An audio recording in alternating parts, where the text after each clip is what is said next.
Lorelei and the Laser Eyes is a genuine work of art. This masterfully crafted puzzle game wasn't really on my radar until a few weeks before it released, and now it stands amongst my favourite games of all time. The effortless blending of classic survival horror exploration and unsettling atmosphere with obscure but always logical puzzle solving is a miraculous feat.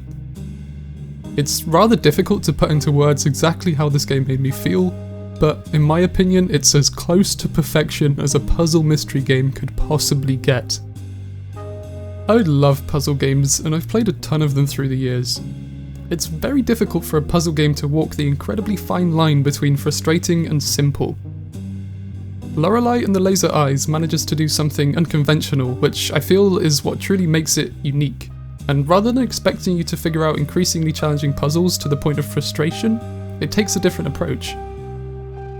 The game excels in unconsciously slotting various cogs of its ever-branching puzzle machine into your brain as you explore the beautifully realised environment where everything serves a purpose, all before pulling a metaphorical lever and allowing these cogs to turn in your mind.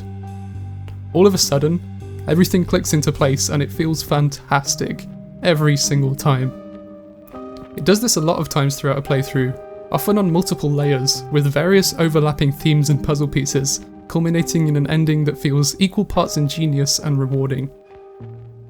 I didn't really have any idea what to expect when I went into Lorelei and the Laser Eyes, and I slowly fell in love with it throughout the 25 hours it took me to pore over every word and every document, discover hidden details in unexpected places, and gradually wrap my mind around its many mysteries. I would highly encourage not looking anything up unless you really get stuck.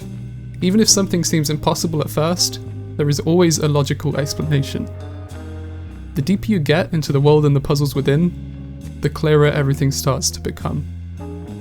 Whilst the atmosphere is certainly unsettling, there aren't really any major jump scares and there's no combat. The survival horror influence is more psychological and on the feeling that the game invokes rather than the actual gameplay. The way the game blends puzzles, exploration, and the mystery of its story is superb. Each puzzle you solve directly influences your knowledge of the mystery. Each step you take gives you more of a chance of solving the environment's intricate puzzles, and each new piece of information you uncover takes you one step closer to figuring out the overarching mystery and your role within it. I don't want to say too much about the mystery or the puzzles, or even how the game surprises you in ways that you didn't know could be possible in a puzzle game, because this is an experience that I believe is best with as little information as possible before you go into it yourself. I often don't feel compelled or rarely even require writing down notes as I play through a game, but I had about 25 handwritten pages in my notepad by the end of the game, and I think that speaks volumes about how engaging it really is. The centralised theme of the game revolves around what art actually means and represents based on the people that view it, and I think this also applies to the game itself. It's a non-linear work of art that can be played in various different ways by various different people, and interpreted differently based on their perspective. I've never played a game quite like Lorelei and the Laser Eyes. Whilst the creatively designed puzzles that require piecing together information and cryptic clues that may initially seem completely unrelated certainly won't be for everyone, I'm recommending this game as much as I possibly can regardless.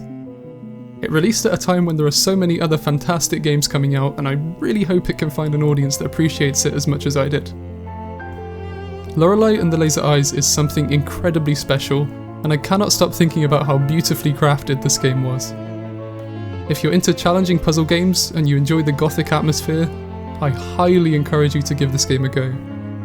It's become my favourite puzzle game of all time, and I'm so glad it caught my attention and weaved its way into the labyrinth of my mind.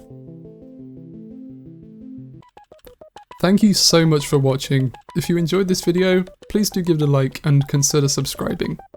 I don't make a ton of videos, but occasionally I like to highlight games that I've been playing and talk about indie games whenever I get a chance. I hope you have a wonderful rest of your day, and I will see you all soon.